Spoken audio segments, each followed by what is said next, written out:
Bonjour Antoine Glaser. Vous Bonjour. êtes l'un des spécialistes de l'Afrique reconnus. Pourquoi vous dites aujourd'hui, et c'est le titre du livre que vous publiez, pourquoi vous dites que Emmanuel Macron est tombé ou peut-être va tomber dans une sorte de piège africain ?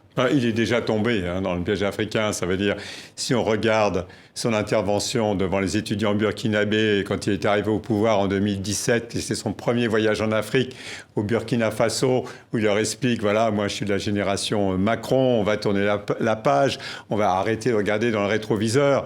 Et très rapidement, il est rattrapé par la réelle politique. Ça veut dire, il y a tous ces autocrates africains, un certain nombre de dynasties dans le précaré français. Et lui dit toujours, moi je dis carrément, moi je n'aime pas l'Afrique francophone, l'ancienne France-Afrique, il faut sortir, il faut aller vers les pays anglophones. Donc là, il se fait piéger sur le continent africain parce qu'il est obligé de plus en plus de pratiquer la réelle politique. Et puis, il va voir aussi, quand il dit aux étudiants burkinabés, mais vous savez, moi je vais m'adresser désormais aux Français d'origine africaine, ça veut dire aux diasporas en France, et tous les Français d'origine africaine, je vais leur demander qu'est-ce qu'ils pensent de cette nouvelle politique. Sauf que les diasporas, qu'est-ce qu'ils lui répondent ? D'abord, très souvent, ce sont des exilés politiques, il ne faut pas oublier, le Congo, Côte d'Ivoire, etc., ou Camerounais, ils disent, mais alors, dites donc, Président, vous dites ça, mais vous soutenez nos autocrates. Donc c'est pour ça que c'est le piège du continent à l'Hexagone, piège en Afrique et piège ici. Parce que justement, c'est le sous-titre d'ailleurs de votre livre, du continent à l'Hexagone. Parce qu'en fait, en quelque sorte, vous dites qu'il y a une politique africaine qui se fait ici, dans l'Hexagone. C'est le choix d'Emmanuel Macron. Il a créé un conseil présidentiel africain. C'est quand même pour la première fois qu'il y a comme ça à l'Élysée, même s'ils sont plutôt installés à l'Agence française de développement, mais un certain nombre de responsables de Français d'origine africaine, mais très souvent, ce sont plutôt des premiers de cordée. Alors que finalement, les diasporas, mais Emmanuel Macron, ça c'est bien, ils sont quand même les derniers de corvée, qui sont plutôt dans les banlieues que dans les beaux quartiers. Donc, il se rend compte, c'est comme ça qu'il se fait piéger quelque part. Puis très rapidement, il voit que ça ne fonctionne pas. Alors maintenant, pour le prochain sommet là, de Montpellier, Société civile diaspora, il a été chercher l'intellectuel qui était le plus critique vis-à-vis de la France, qui est Achille Mbembe, pour organiser un peu des plateaux, un peu comme ça, un peu disruptifs, un peu critiques vis-à-vis de la France. En fait, il essaye d'avoir des sleeping partners qui peuvent très bien pas être si sleeping que ça. Et il est vraiment, vis-à-vis de l'Afrique, il est transgressif, mais dès qu'il y a une aventure, évidemment, quand il y a une histoire comme le Tchad, brusquement, il se retrouve au premier rang avec une image. L'obsèque d'Idriss Déby. Donc là, au fond, d'ailleurs, c'est ce qui a des conséquences très importantes dans le Sahel, parce que le Tchad est au cœur, vous le dites d'ailleurs, vis-à-vis de la déstabilisation de la Libye. Et au fond, qu'est-ce que peut faire Emmanuel Macron ? Qu'est-ce qu'il pourrait faire d'autre ? Il ne fait rien faire d'autre. D'ailleurs, il a une marge de manœuvre extrêmement étroite. Bon, à part ça, moi, je serais son conseiller en com. Je n'aurais pas recommandé de se retrouver au premier rang à côté d'Idriss Mahamat Kaka, le fils d'Idriss Déby, et qui est à la tête d'un comité militaire. Et donc, il se retrouve un peu comme on voyait ça. Ça fait un anachronisme historique. On voyait ça du temps du général Eyadema. Vous aviez toujours l'ambassadeur de France qui était à côté du chef et les autres ambassadeurs européens qui étaient au bout de la table. Il y a un côté comme ça où on sent que l'histoire le rattrape et il se rend compte que la France-Afrique, c'est un gros bateau. Ça ne s'arrête pas comme ça du jour au lendemain. C'est-à-dire qu'en fait, il voulait tourner la page de la France-Afrique. Ce qu'on appelle la France-Afrique, avec évidemment toutes les critiques qu'on pouvait porter dessus. Alors la France-Afrique, pour moi, c'est pas... Bon, il y a la France-Afrique, des réseaux, des valises de billets entre dirigeants africains et dirigeants français. Mais pour moi, la France-Afrique, c'est une période historique. Ça veut dire 1960, les indépendances, jusqu'à 1990, la chute du mur de Berlin. Pour moi, c'est une période historique avec un système intégré qu'on appelle, pour faire court, la France-Afrique, politique. La France cooptait soit les adjudants-chefs de l'armée française, soit d'anciens ministres qui avaient été en France dans les gouvernements français comme Houphouët-Boigny-Senghor. Politique, militaire, financier avec le CFA qui reste le cordon ombilical. Et donc, c'est un système intégré. À la chute du mur de Berlin, tout le monde a bien vu la réunification de l'Allemagne et ce que c'est la fin des blocs, la fin de la guerre froide, ce que ça avait comme conséquence en Europe. Mais en Afrique, la France a continué à faire comme si elle était chez elle en Afrique, comme s'il n'allait pas y avoir de concurrence. Et l'Afrique s'est totalement mondialisée. La France a perdu ses marchés. Et maintenant, vous avez l'armée française qui sert de cache-misère à une présence française globalement déshérente sur le continent. L'armée française au Sahel, vous dites c'est un cache-misère de l'absence de la France désormais ? Bien sûr, il suffit de regarder, même Emmanuel Macron qui nous a accordé une interview, le reconnaît lui-même, il dit on dégringole, il y a des systèmes rentiers de la France en Afrique, il faut renouveler nos élites, renouveler nos entreprises, etc. Sauf qu'encore une fois, ça ne se fait pas du jour au lendemain, c'est une question de génération. La France a été chez elle dans ses anciennes colonies pendant une période, il n'y avait pas de concurrence. Moi j'ai connu franchement Abidjan, en 80, il y avait encore 50 000 Français.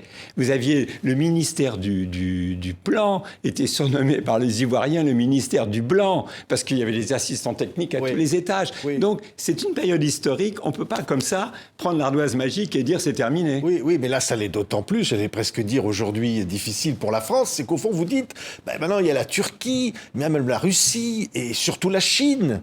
Et au fond, la France, là-dedans... La France, quand vous offre, il y a des diplomates européens, ils disent carrément, nous, ça nous arrange.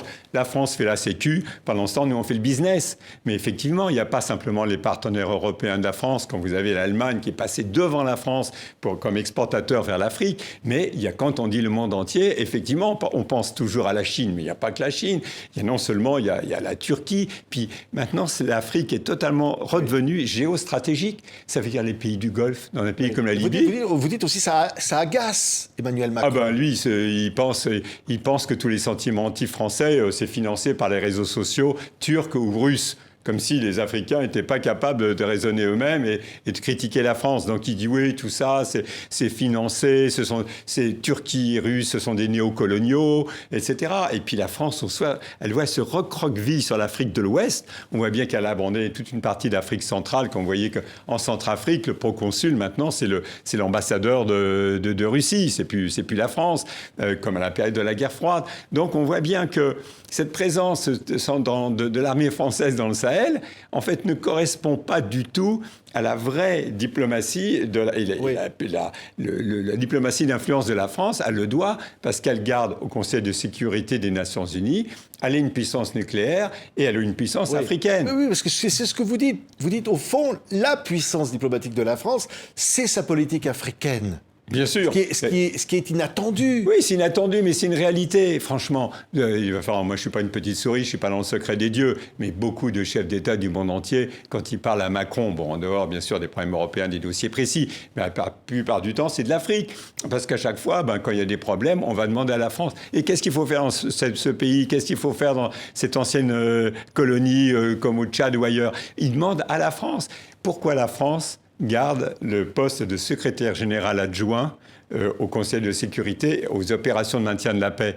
Tout simplement parce que les opérations de maintien de la paix, c'est la France qui prépare les résolutions. Quand il y a les résolutions sur la Côte d'Ivoire, quand la France a finalement, l'armée française a sorti Laurent Gbagbo, tout ça, c'est des résolutions avalisées par les Nations Unies parce que c'est la France qui propose les résolutions. Oui. Alors, il y a deux pays dont vous parlez. Réconciliation tentée par Emmanuel Macron, l'Algérie et le Rwanda. Alors, l'Algérie, il y a évidemment les propos sur la colonisation, entre guillemets, crime contre l'humanité, mais ça, c'était pendant la campagne électorale d'Emmanuel Macron. Il ne les réemploie plus cette expression. Et on voit aujourd'hui, là non plus. Là, ça n'a pas l'air de marcher avec l'Algérie. Non, parce qu'évidemment, tout ça, c'est aussi dans la politique intérieure pour les Algériens. Ils n'ont pas envie de se réconcilier. Ils ont reçu très froidement le rapport Stora. On attend toujours le Stora algérien qui doit fournir les archives algériennes sur cette période. On voit bien que là, il est à contre-courant. Et pourquoi il a fait des concessions. Il a fait des concessions, oui, mais la consultation d'archives, etc., qui était réclamée. Mais la guerre d'Algérie, compte tenu aussi de la présence en France, les pieds noirs, je veux dire, il y a toute une période historique. Encore une fois, ça ne se décrète pas, ça ne se change pas par un seul rapport et des discours. Quand c'est le Rwanda, c'est différent. Là, par contre, alors, sur le Rwanda, il va aller certainement prochainement là-bas, à Kigali, et là, on dit, il y a peut-être en fait une page qui se tourne. C'est ce qu'il voulait avec le rapport sur le génocide. Parce que c'est vrai que le Rwanda, pour moi, c'était une sorte d'arrogance française, personne n'ose le dire, mais à l'époque, il y a eu un génocide. Mais le Rwanda, à l'époque, en 90 de Mitterrand, c'était totalement sous-traité entre 2-3 personnes. personne. Et je veux dire, c'était vraiment les politiques qui ont mis l'armée française dans cette situation compliquée, difficile. Une arrogance française de dire les colonisateurs belges sont pas capables de gérer leurs colonies. La France va les protéger parce qu'il y a les anglo-saxons qui arrivent depuis l'Ouganda. Et puis surtout, c'est la Baule, c'est la démocratie. Et à l'Élysée, on nous disait carrément, arrêtez de nous emmerder avec le Rwanda.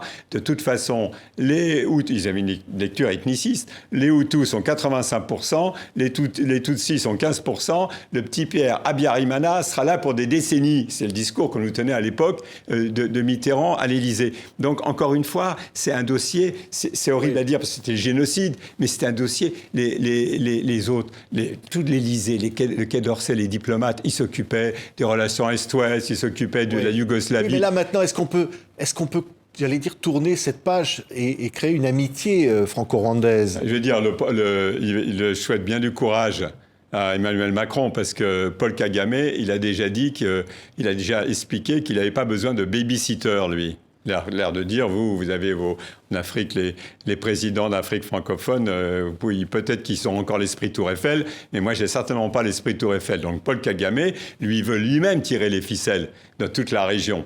Donc, je veux dire, les rapports sont pas faciles. En plus, Paul Kagame peut pas dire qu'il est vraiment ouvert son pays à la démocratie au Rwanda. Donc, pour Emmanuel Macron, bon, ok, de toute façon, Nicolas Sarkozy avait déjà dit que c'était un aveuglement. Le rapport Duclerc va plus loin en montrant que c'était vraiment les politiques qui ont décidé et pas l'armée. Mais je veux dire, ça reste quand même un problème. Et encore une fois, le Rwanda, c'est pas dans la zone précarée des anciennes colonies françaises. Oui, vous parlez de plein de choses dans ce livre, hein.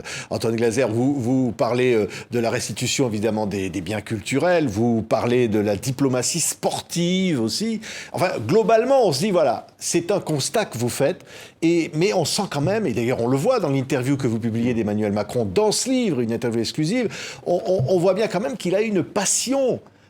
Après l'ENA, il est allé en Afrique, au Nigeria. Il a une passion pour l'Afrique. Ah ben ce qui est fascinant, c'est comment il parle, il rentre dans les détails, etc. Mais il rentre autant dans les détails que quand il s'agit au 21 février avec le G5 Sahel d'expliquer où est Mopti et où est Gao, qu'est-ce que va faire l'armée française, etc. Ça veut dire qu'il est très, très attentif au dossier africain. Merci beaucoup. Le piège africain de Macron, publié chez Fayard.